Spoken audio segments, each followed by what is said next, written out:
Assalamualaikum warahmatullahi wabarakatuh. Izin memperkenalkan diri, perkenalkan nama saya Zahra dengan NPM 221701152.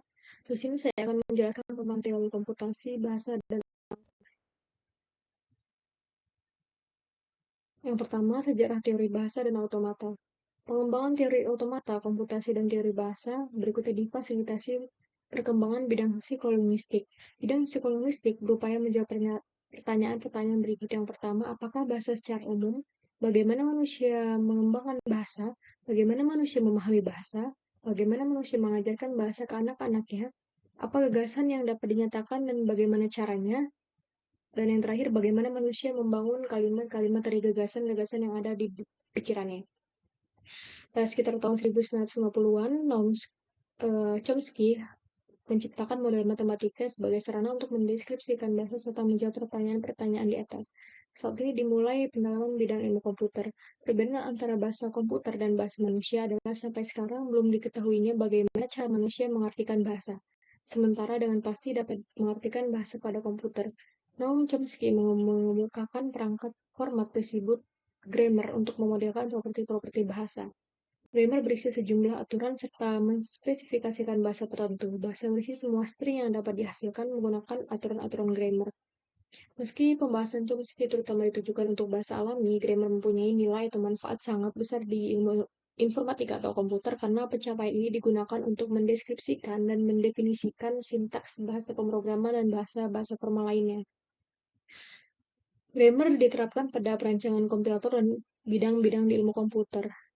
MC Sulat dan Pitts mengemukakan mesin abstrak sederhana itu finite automata untuk memodelkan Brownwatch.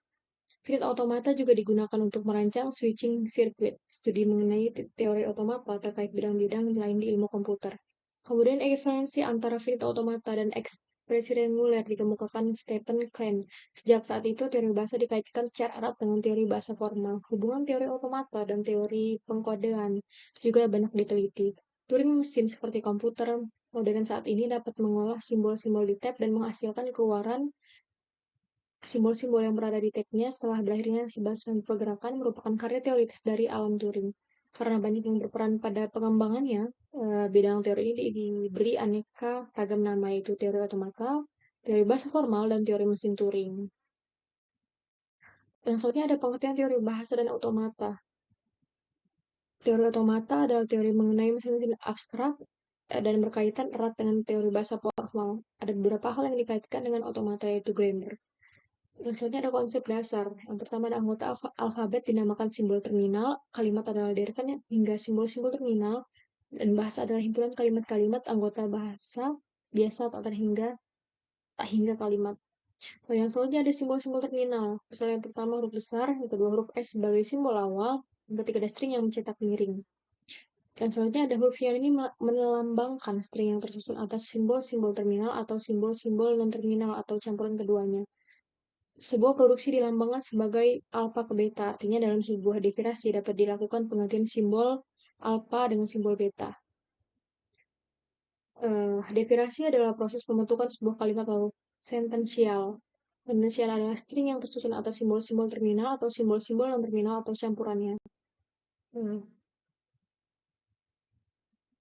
Selanjutnya, ada translator teori bahasa dan automata. Translator merupakan suatu program yang mengambil input sebuah program yang ditulis pada suatu bahasa pemrograman dalam ke bahasa lain. Mengapa dalam proses komputasi dibutuhkan translator? Yang pertama, bahasa mesin adalah yang terendah pada komputer. Yang kedua, bahasa mesin tidak lebih dari urutan bit 0 dan 1. Yang ketiga, instruksi dalam bahasa mesin dapat dibentuk menjadi sebuah mikrokode. Yang terakhir, user tidak memahami bahasa mesin.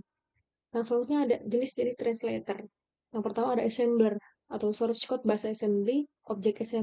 Object code adalah bahasa mesin dari .ism menjadi assembler menjadi object code .x. Yang selanjutnya ada compiler. Source code bahasanya high level, object code adalah bahasa mesin, source code dan data diproses terpisah. Dari source code ke compiler ke object code, dan data ke execution, dan terusnya menjadi output. Dan yang terakhir ada interpreter. Interpreter tidak menghasilkan bentuk objek code. Hasil translasinya dalam bentuk internal, di mana source code harus selalu ada. Dari data ke interpreter, objek ke code, dari interpreter ke output. Oke, mungkin cukup sekian dari saya. Mohon maaf apabila ada kekurangan. Saya akhiri. Billahi taufiq wal hidayah. Wassalamualaikum warahmatullahi wabarakatuh.